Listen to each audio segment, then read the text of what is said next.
This is VSiN, the sports betting network. This is the VSiN Morning Line on VSiN, the sports betting network.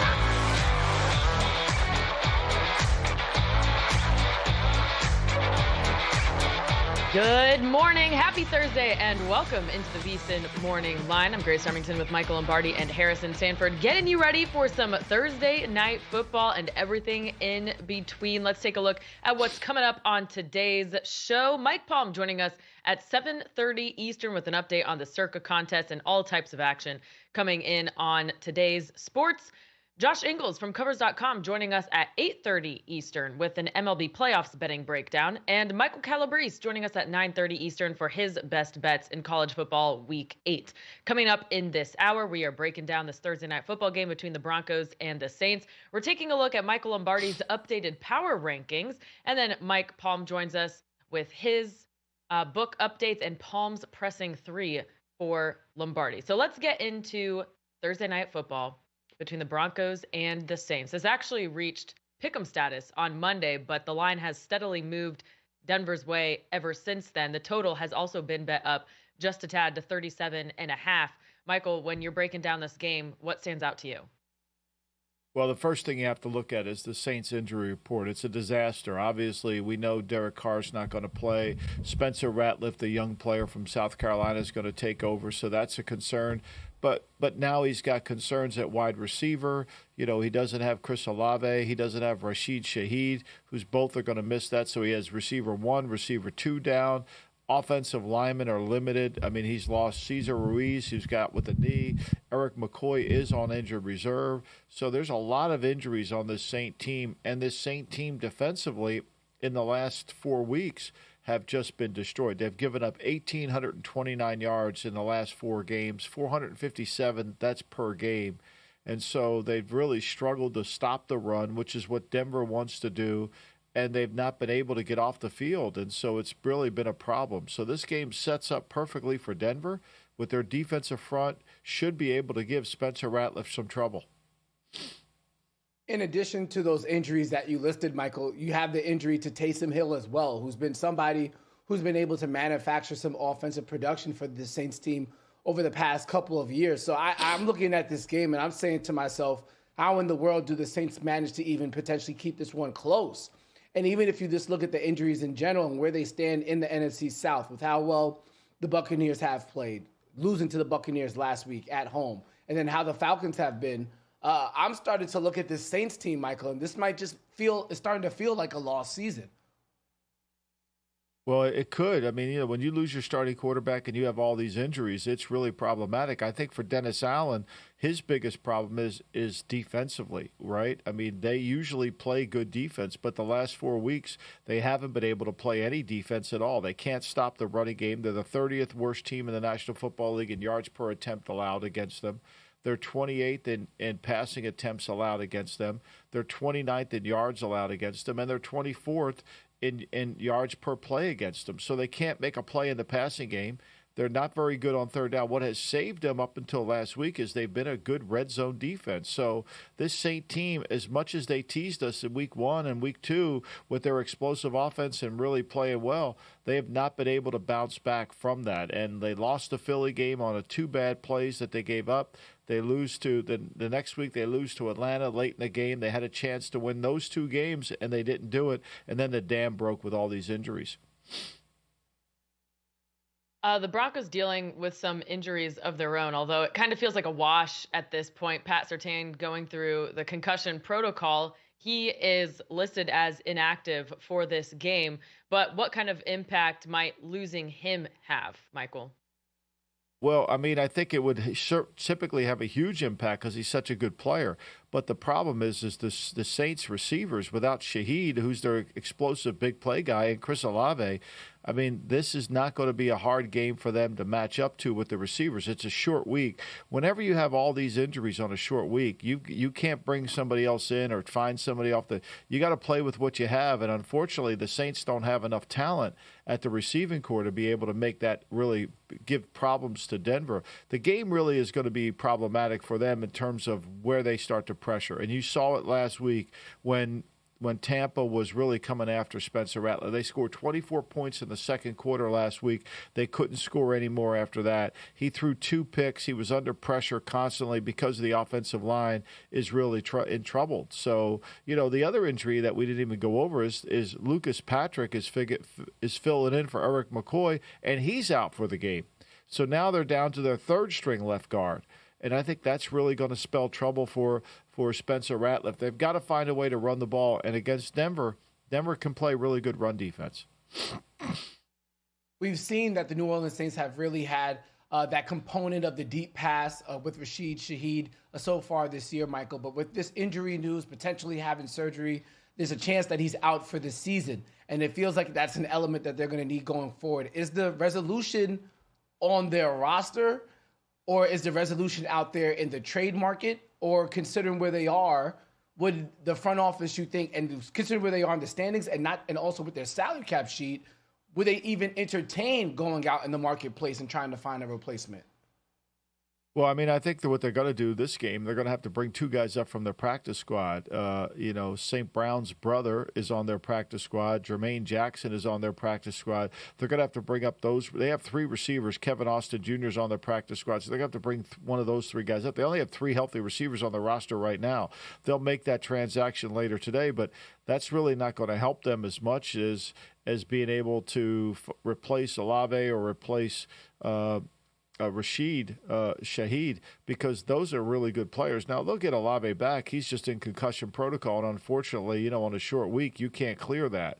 So it's going to be a challenge, but I don't know where they are in terms of their team, in terms of how they've managed their cap over the years, where they basically pushed everything into the next season. It's a real issue. And so I don't know, if you're having a bad year like this, you just might want to have a bad year like this. Now, it could cost Dennis Allen his job. There's no question about that. How do they get into this salary cap position that they're in now, and how realistic is it for them to kind of fix that in the short term? Well, they can't. I mean, they've just been basically playing using a credit card. So everything they've done is push money next to the next year, to the next year, to the next year. So they lower everybody's salary.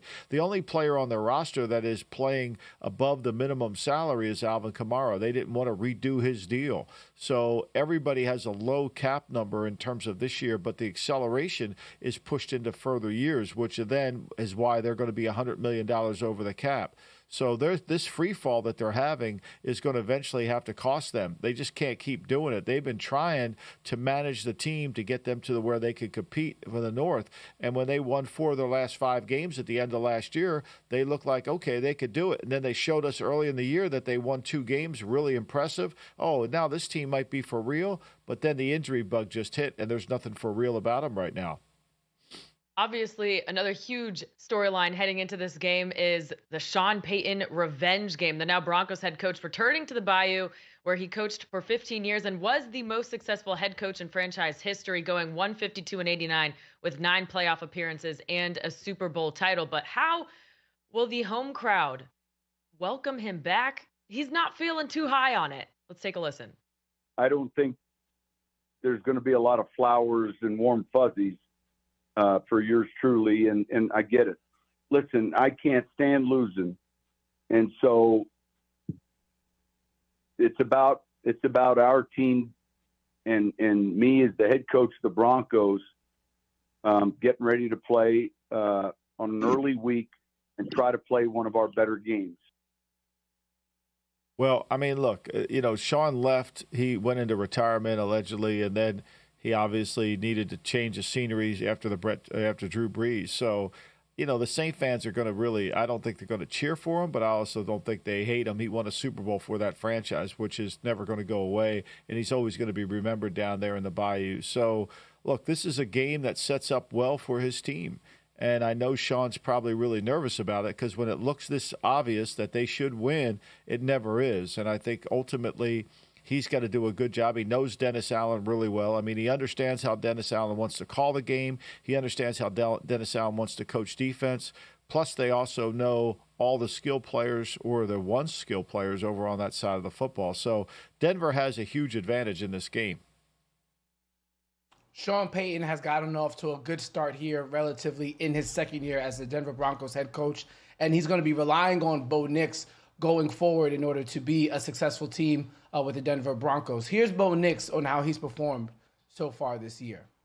I do see the progress, but I still see some that I'm, leaving out there. So it's a happy medium, a fine line of both. Feeling like I am making, strides, but at the same time, there's things I continue to go back and watch, that I know I'm capable of doing. So it is good to see the progress and the strides, but also, not where I want to be at yet. So the standard's still very high, and still working to reach that.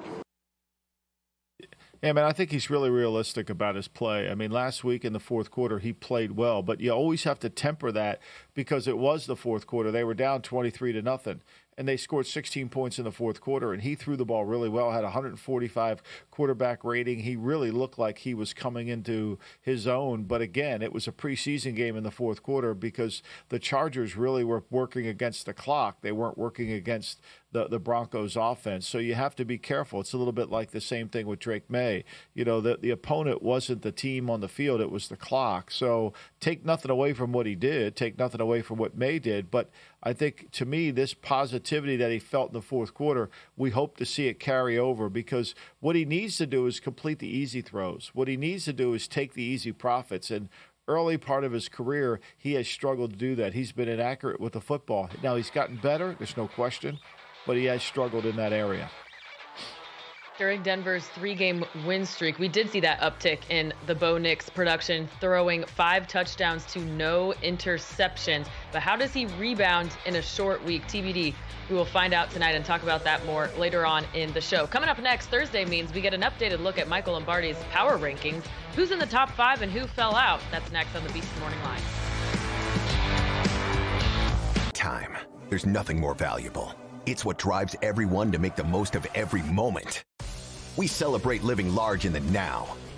In a city where time disappears, we create experiences that electrify the soul and memories that will last forever. We go big, we go all night, and here, everyone is invited. So get loose and get loud. This is Circa. You'll have the time of your life. Coming up Thursday on Follow the Money, Thursday night football, 2 playoff games in Major League Baseball, college football. Guests are Brad Powers, Paul Charchian, pro sports bettor Paul Bovey, and soccer with the Meat Man. Follow the Money weekdays, 4 to 7 Eastern on VSiN, the Sports Betting Network. Want to see who at VSiN is on a hot streak? Go to VSiN.com/picks to see all the selections and weekly leaderboard of VSiN hosts, writers, and guests. Become a VSiN Pro subscriber and get every pick sent to your inbox daily. Just head to VSiN.com/pro. So, Paulie, have you had a chance to read the VSiN Daily yet? Yeah, came in at 3 a.m. What's Bill doing up that late? Well, rumor has it, it starts off with a 12-hour meditation session. Then he just pours himself over film and live TV, really focusing and taking it all in. Bill's in with the biggest insiders, talking trade secrets, strategies, the whole nine, absorbing the info. And then and only then can the writing process begin.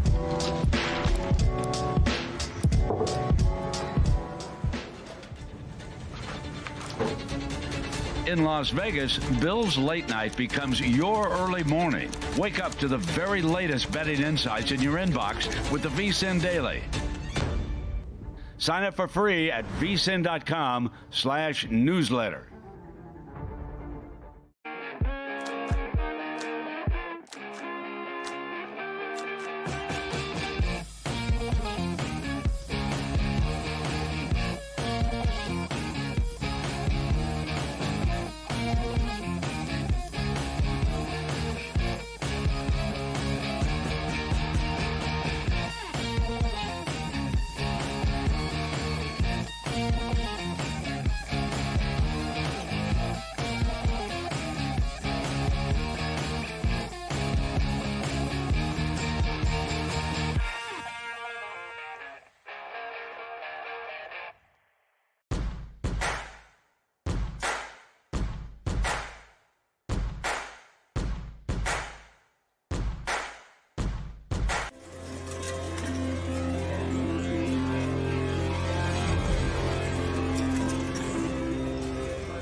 You're watching the VSiN Morning Line right here on VSiN, the Sports Betting Network.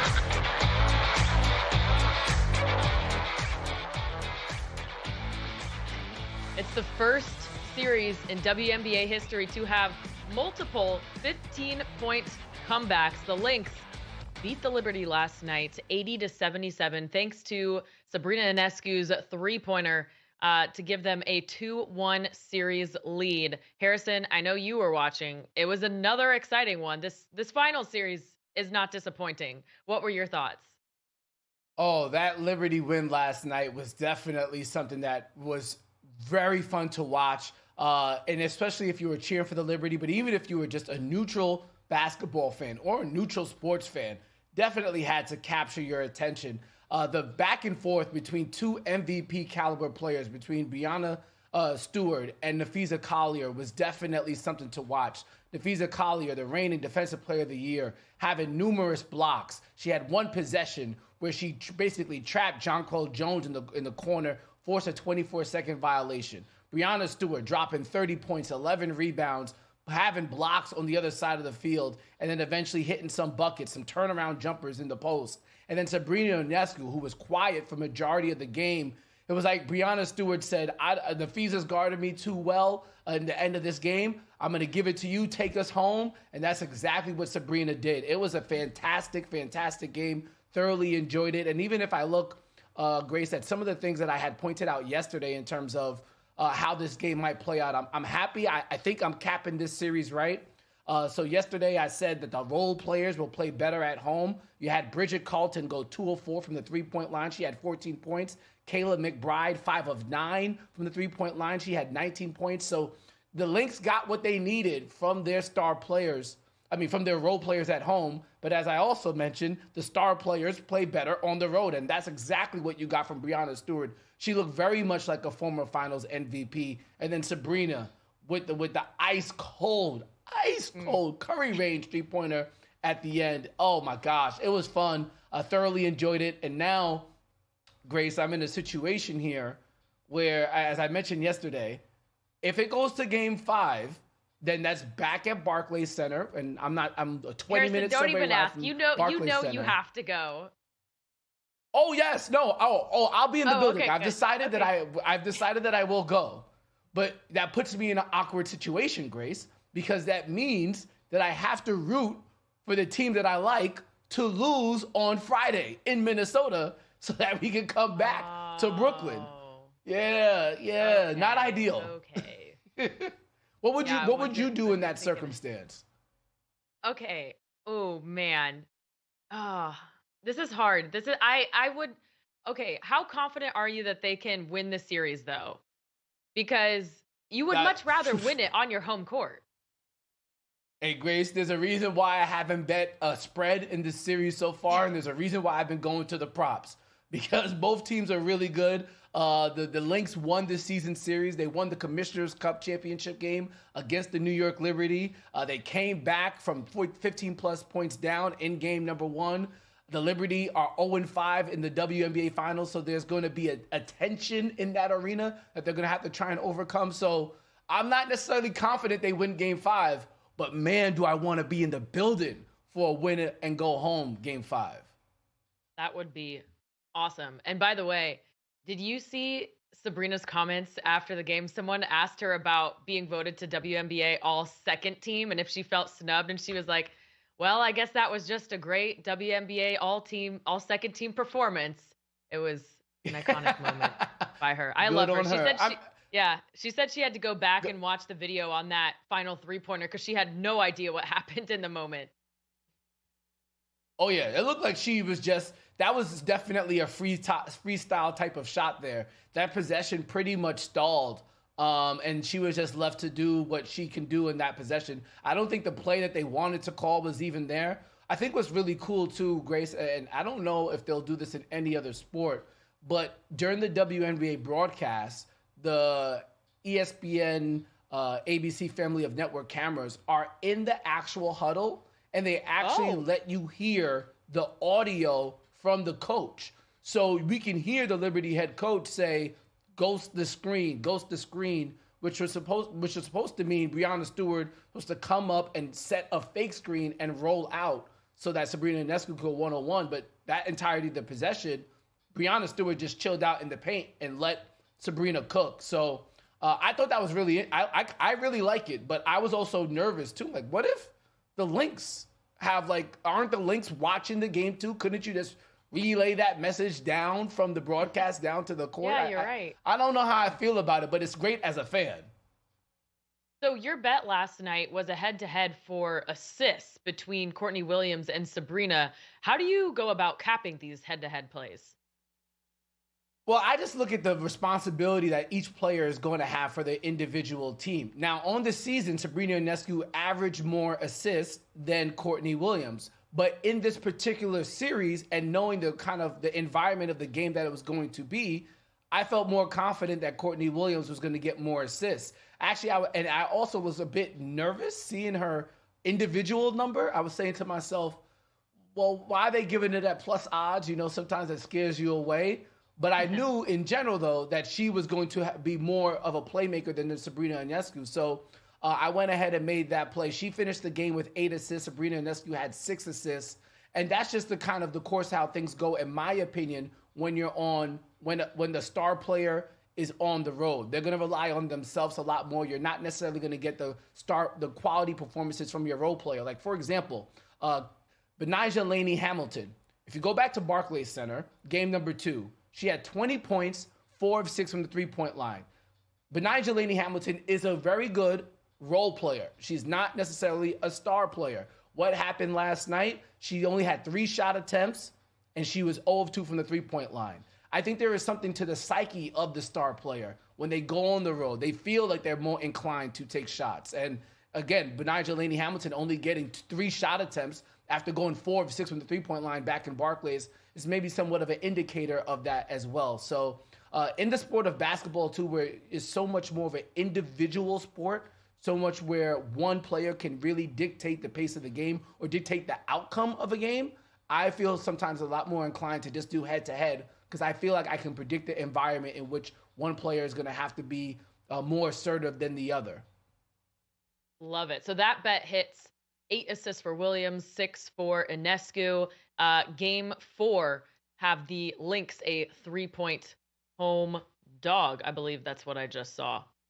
But let's get into some baseball now. Yes, that's correct. Let's get into some baseball because last night we saw the Dodgers win 8-0, their 4th shutout game in the last 5 in this postseason. Only 2 other teams have done that before in the postseason, and they both went on to win the World Series.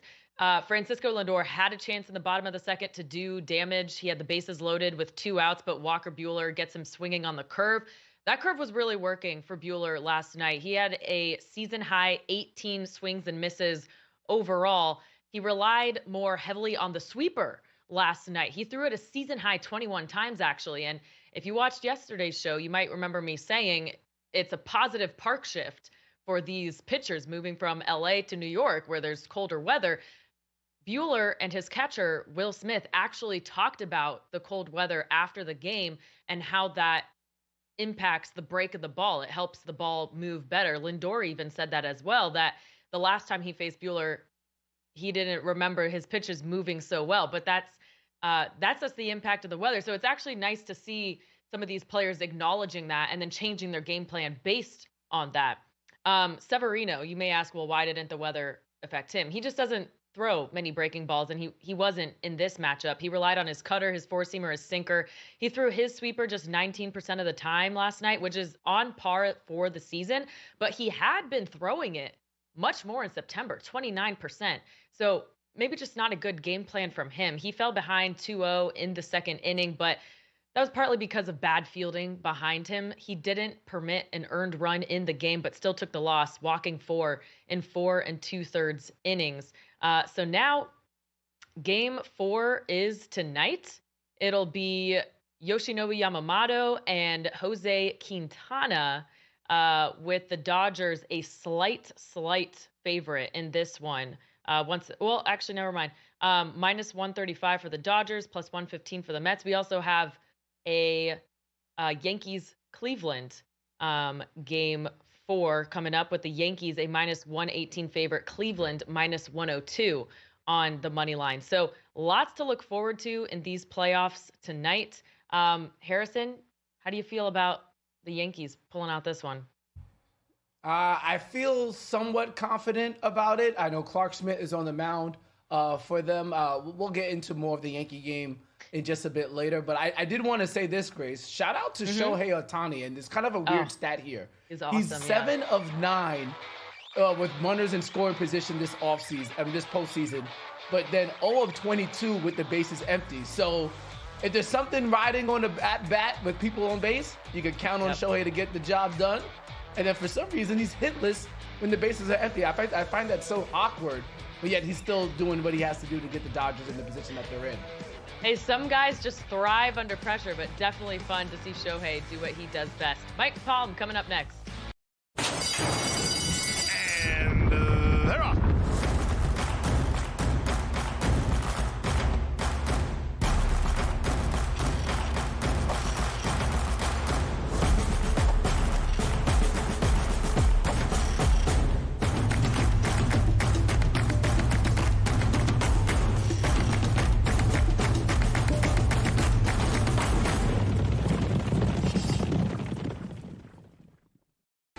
Sports betting game with VSiN's exclusive betting splits.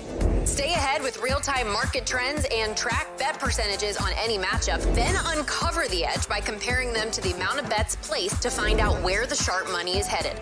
Upgrade to VSiN Pro to access betting splits, live odds, line moves, power ratings, and in-depth game analysis. Go to VSiN.com/pro to join VSiN, the sports betting network.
This is VSiN, the sports betting network.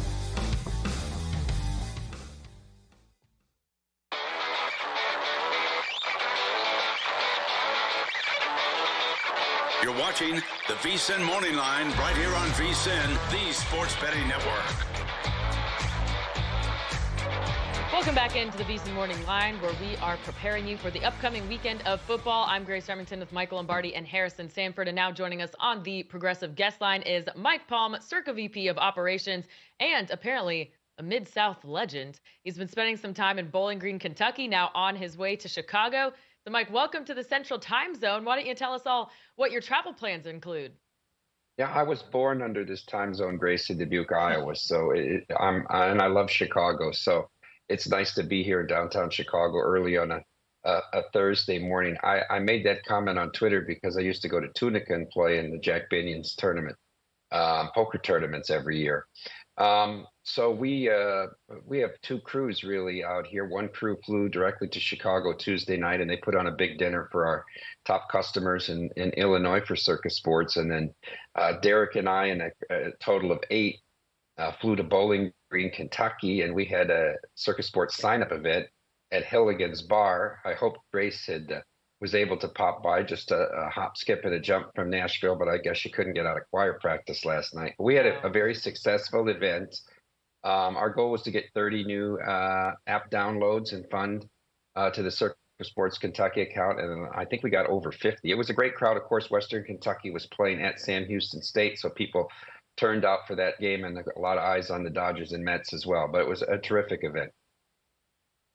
Mike, the Circa contest had a kind of a break in Survivor. 9-0 for the road teams that were favorites kind of cashed in. The fans made out last week pretty good. So as we move forward this week, what is the obvious choice?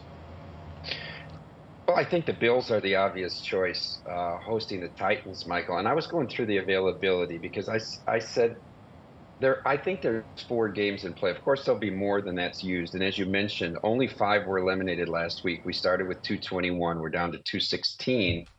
4 went down with the Titans against the Colts, and 1 went down with us, Michael, with Jacksonville in London. I think there's 4 games that are chiefly playable.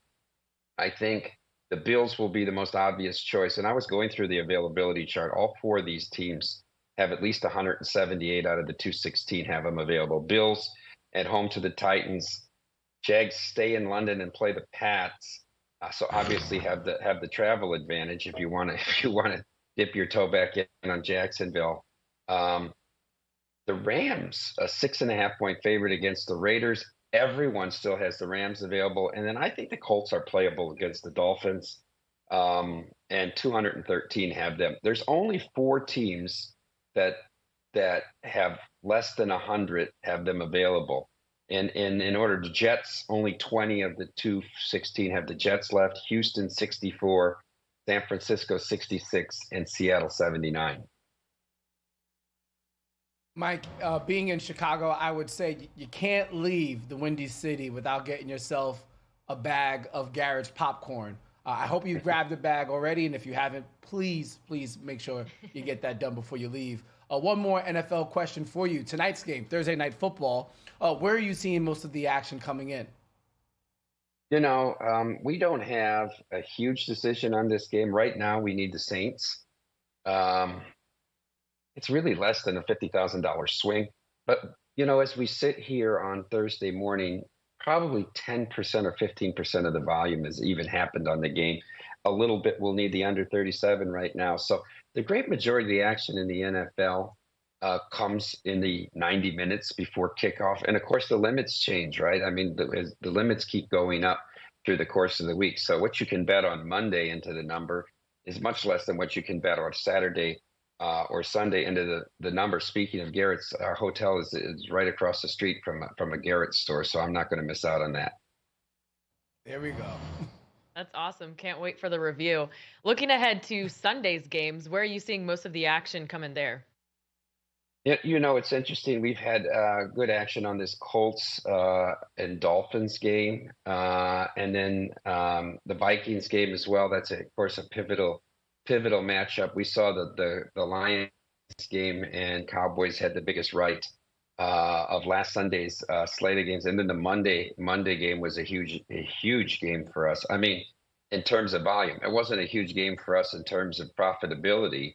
As Michael mentioned, all the road favorites won 9-0 and covered. So like when you get to that spot for a sports book on Monday night, there was no outcome of that game where we made a winner because all of the parlays were live to either side and all of the teasers were live to the Jets up, right? So, I mean, there was no outcome that was good for us. It would have been a little bit better if the Jets had won the game straight up, but we were, going to be a $250,000 loser with almost every result because of it. But now we can't complain because for the first month of the season, it's been record week after record week with all the upsets and as evidence and Survivor getting down to almost 200 entries. So the bettors had a really good Sunday for a change. Mike, this week, when you look at the slate, what's the one game that you kind of thought the line just does? I mean, we see this Eagle-Giant line, to me, seems rather strange. And then when I ran my numbers yesterday, it kind of came in close to the 3.5, based on what the Eagles have done and the Giants have done over the statistical data. So what game on the board do you think the line just might be a little off? Well, I looked at that Rams-Raiders game. I mean, that line struck me at, it opened 5.5 up to 6.5. I made this game 3.5. The Rams defense has really missed Aaron Donald. I mean, I think we can all agree on that. Are they healthier than they were a month ago? Yes. That's still a lot of points for a Ram team that's only won one game. We saw them not be able to ever get the Bears off the field, right? The Packers. I mean, if Love doesn't throw that pick six, that game really isn't that competitive. So I just think that number's a little high. Eagles are tough to handicap, Michael. I mean, Sirianni does so many silly things. I mean, why would you try a 57-yard field goal? If he misses the field goal, you're giving, one first down and you're giving 3 points to Cleveland there. And why were you passing on 3rd and 1? And I mean, that whole sequence where Barkley sort of nonchalants it and doesn't get the first down. I'm not sure Jalen Hurts is that good either. And so, but it's a hard thing because I still think the Eagles are a very viable team to make the playoffs. So they're one of the hardest teams to make a number on. They really are. I mean, I think it's difficult. When you go through that and you look at it, it's hard to do it. And I'm with you on the Rams, and Harrison, follow on me on this, but I'm with you on the Rams. Like, I had this as a 3.5 point game, and it's up to 6.5. And what have the Rams done at all to think that they're really good? Is what we're saying is this is how bad the Raiders are? I think the question is, can Aiden O'Connell even take advantage of a below average defense? And the public is saying no. Mike, in the NBA, we could see odds in the futures market really shift with one or two trades around the trading deadline or anytime during the course of the season. We don't see it as much, though, in the NFL. And I'm bringing that up because we saw this week, we've already seen two major trades. Devontae Adams goes to the New York Jets. Amari Cooper goes to the Buffalo Bills. Just your thoughts on any future, on the minimal future movement for those two teams, despite the additions that they made. Yeah, you make a good point, Harrison, because even these quote blockbuster trades, what do they do to the win market, the adjusted win market? A half game, it changes the juice. In the NBA, it can mean it moves it 3-4 games. Obviously, they play more games, but it's much more significant in terms for a bettor and creating advantages. So I think it's an interesting move for Buffalo to get Josh Allen some help in the receiving core. I don't know if that's not more impactful move than Adams. I mean, we're all in now on Rodgers, right? If this doesn't work out, if the Jets don't, at least I think they've got to almost get to an AFC championship game at this point with everything they've done to acquiesce to what Rodgers wants. Or this is really, finally, it's going to come back on him, and you can't blame Bobby Saleh anymore. So, I mean, the more they give him, the more the pressure falls on his shoulders. Would love to get your thoughts on the two biggest college football games of the week, Georgia, Texas, and Alabama, Tennessee. The Crimson Tide Vols feels like you could make an argument for either side, although the other game, I've been a little surprised, Mike, to see people backing Georgia despite this line moving Texas's way. I feel like we know more about the Longhorns than we do Georgia at this point, but what are your feelings on both of those?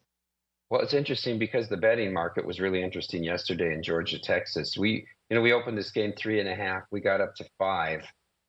We took 3 limit bets on Georgia. This game got all the way down to 3.5 yesterday afternoon. It was probably around, I guess, 1 o'clock Central Time when we made that move. And then everybody just pounded Texas again back up to 5.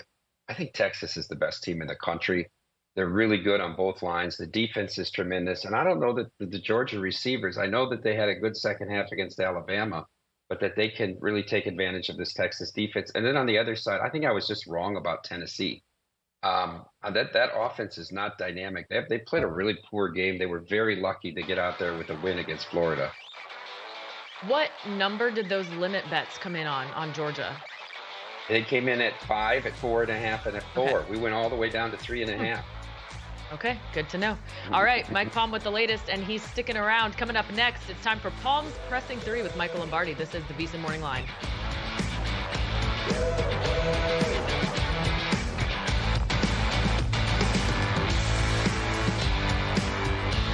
In the heart of downtown Las Vegas, a sports oasis awaits. Stadium Swim, the ultimate outdoor amphitheater, built for the ultimate sports fan, with a colossal screen that brings the game closer than ever.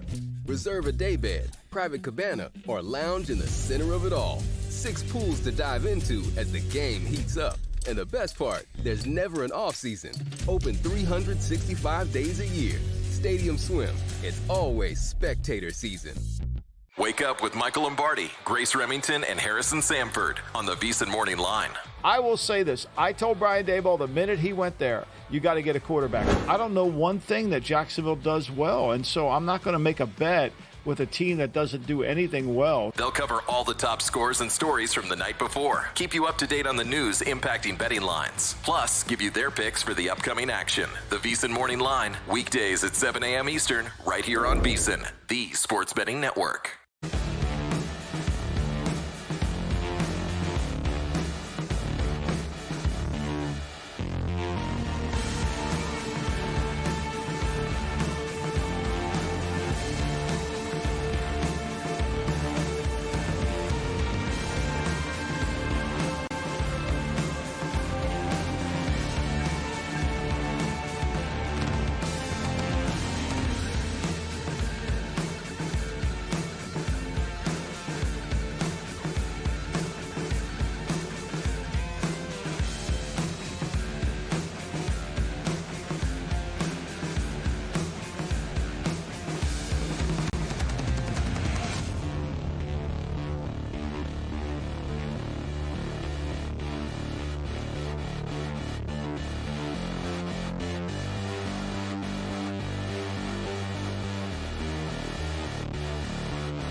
You're watching the VSiN Morning Line right here on VSiN, the Sports Betting Network.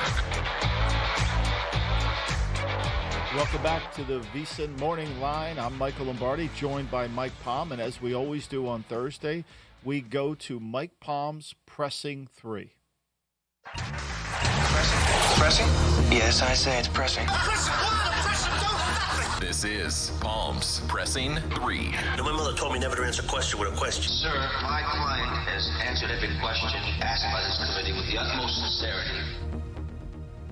All right, Michael, let's start out with the Bill Belichick question this morning. On the Manning cast on Monday night, Bill was very openly critical of Jets owner Woody Johnson, talking about the winning percentage, 30% with the organization, and saying with this owner, it's ready, aim, fire. Couple that with Robert Kraft's comments about Bill talking about the last 3 or 4 years were not successful, and he wished he had placed more checks and balances on Bill. We know this is a tight-knit group of 32 owners in this league. I don't know if collude is too strong of a word, but do you think it will be very difficult for Bill to get a head coaching job moving forward? No, I don't. I think certainly there are some owners that will listen to what Mr. Kraft has to say, but there's also some owners that will ignore what he has to say. Look, I think what Bill was simply saying was what he learned from his experience is in Cleveland. When he went to New England, it changed, but as things kind of unraveled up in New England and people were looking for credit, it's fairly obvious based on the documentary, based on the books, that Kraft was looking for credit. And I know he positions it as he didn't have enough checks and balances. I guess with 6 Super Bowls wasn't enough for him. But the reality of it here is Woody Johnson, it's a tough culture to walk into. I mean, you're 34% win percentage team since 2010, since Ben Roethlisberger converted a 3rd and 10 in the conference championship game that basically eliminated the Jets' comeback from them down 24-0 to 24-19. So, it's a tough place to go work. They've been through 4 head coaches. They're going to go through 3 general managers. Woody's in Florida. He emails all the people, tells them what he thinks. He reads Twitter. He reads all the blogs. He has opinions. Really, seldom right, never uncertain. And so, why would you want to put yourself in that situation? Like, I think the one thing, when you're the greatest coach of all time, you want to win. You want to win championships. I think if you're going to come back to the NFL, if you're going to continue your coaching career, you want to have an opportunity to win. And as Walsh told me in 1984, there's only 8 teams competing for the title, and that's when we had 28 teams. Now we have 32 teams, and it's still only 8. The Jets will never win a Super Bowl as long as Woody runs the team. I think you asked the great question last block. You said, what's the end game for the Jets here? Is it Super Bowl or bust? Is it conference championship or bust? Their team next year is going to be well over the cap. They're not going to be very good. They're going to have a 41-year-old quarterback, an old receiver. I mean, how does this all work out? A new coach that comes in, or unless they keep Albrick, a new general manager, things are going to be really tough. So they're going to continue down this track, and a lot of it starts with leaders, right? I was on a phone call with an agent yesterday who represents a lot of the coaches, and he's like, why would I take my guy? He has a very prominent offensive coordinator in the league. Why would I let him go to the Jets? Why wouldn't I just let him continue to make his $5 million a year working for his team and wait for the right head coaching job as opposed to just taking a head coaching job? And I think that's what Bill's point was about the Jets. All right, question 2. Let's turn our attention to Dallas, and we'll forget about Jerry Jones and the radio host. But I want to talk about the Lions side of the ball in that game. They were thoroughly eviscerating the Cowboys, and Dan Campbell and Ben Johnson chose to run a handful of gadget plays against the Cowboys. Was this a good thing or a bad thing? Does this tip opponents' hands to what the Lions are capable of running? Or is it a good thing that it forces teams to devote time trying to stop these plays that they may never run again? Right. I mean, I don't know where to go on that answer. I agree with you. I think you don't want to tip your hand. You want to use those plays for when you absolutely need them at the right time. One of the things that happened in a playoff game when we played the Baltimore Ravens, we threw the double pass we threw it to Julian Edelman, then he threw it to Danny Amendola. We ran that play against Kansas City, but we had Brendan LaFell as the receiver. And he ended up catching the pass but ran with it because he was feeling pressure immediately and he couldn't throw the football. So we kind of got away without showing what we could do. I think anytime you show a trick play, and look, that trick play to Penny Sewell was as good a play as I've ever seen. It was creative. The big man was coming around the corner. Who's going to want to tackle that guy coming down the thing? Nobody. That's the answer. He looked like a running back. Actually, based on that play, I think I might put Penny Sewell in the backfield if I ever need a 3rd and 1. Who's going to stop him, right?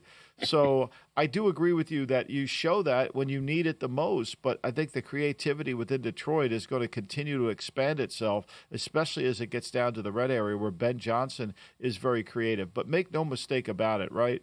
The dominance of that Detroit offensive line against a very weak opponent in the Dallas Cowboys was the game.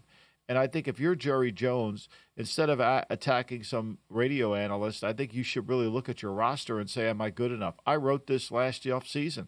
Everybody laughed at me when I said I thought they overachieved, not underachieved. And I think this has been proven. They're not as good as everybody thinks they are. They have the star, which gives them some cachet, but they're not that good. And they lost a lot of depth to Washington, and they had a horrible offseason. You can't deny it. You just can't deny it. If there were any other general manager in the league that had Jerry's offseason, he would be getting fired. But since he owns the team, that's not going to be the case. So I agree with you. I think, to me, there's a fine line here. But Detroit's creativity, I think, certainly will find more plays that will help them. Okay, third question, Michael. I thought of you on Sunday afternoon when I was watching the Chargers at the Broncos. The Chargers certainly took advantage of the Surtain injury. They were really balanced offensively, running and throwing the ball, converting 3rd down, staying ahead of the chain. They harassed Bo Nix early, and they built a big lead and forced Denver to become one-dimensional on offense. This was an example of taking control of a game. My question to you, Michael, at 3-2, are the Chargers going to be a playoff team? Well, I thought in that game, what I really thought stood out in that game was Justin Herbert finally looked like the quarterback that we think he can become. I thought he was really good in the game.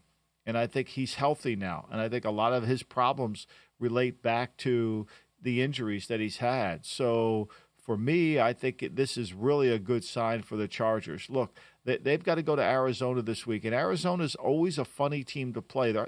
We talked about the Eagles being a hard team to handicap. The Cardinals are hard to handicap because if you don't rush the quarterback the right way, Kyler Murray looks like he could be really good. But if you rush him the right way, like Green Bay did last week, like other teams have done, he's just a very average player at best. So this will be a hard game for the Chargers, but the Cardinals have one of the worst defenses in football, 32nd in yards per attempt allowed passing. They can't stop the forward pass. And the way Herbert looked last week, even though he doesn't have dynamic receivers, I think this Charger team should be able to come out of there with a win and cover the line.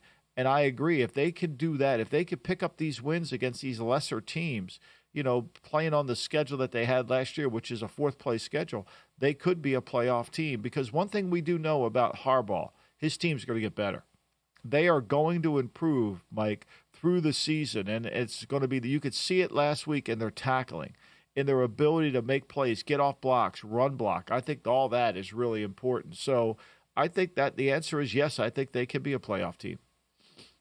I'm going to throw what some will say is an absurd notion out there here because we have a little over a minute and a half, Michael.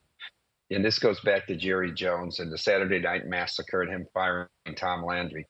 Tom Landry took the Cowboys to the playoffs 20 straight years. He won 2 Super Bowls and went to 5 in 2.5 decades. Jerry Jones comes in and fires him. In 3.5 decades, he's gone to 3 Super Bowls and he's won 3. But was the juice worth the squeeze? Yeah. I mean, look, I think to me, and he got away with it early where nobody asked that question because he hired Jimmy and Jimmy won. But I think the real fair question is after Jimmy left, what has he done? What has been really good about the Cowboys, right? They haven't been to a conference championship game. We could say that Barry Switzer, won a Super Bowl. But the reality of it is Barry Switzer, took over for his team. So I don't think that's the case, Mike. I think ultimately what happened was that this team under Jerry Jones's leadership has really struggled. So But anyway, I think that's going to be the case. Grace, you could take us here to the break. I appreciate Mike. I know we lost him on the Skype setting. Yeah, Mike Palm, always great to talk to. Hopefully he has a good time in Chicago and finds some of that popcorn that Harrison recommended. All right, coming up next on the VSiN Morning Line, we are resetting at the top of the hour with news or noise, getting into the biggest NFL headlines of the weekend. And, of course, more capping Thursday Night Football with the Prop Shop. All that and more. This is the VSiN Morning Line.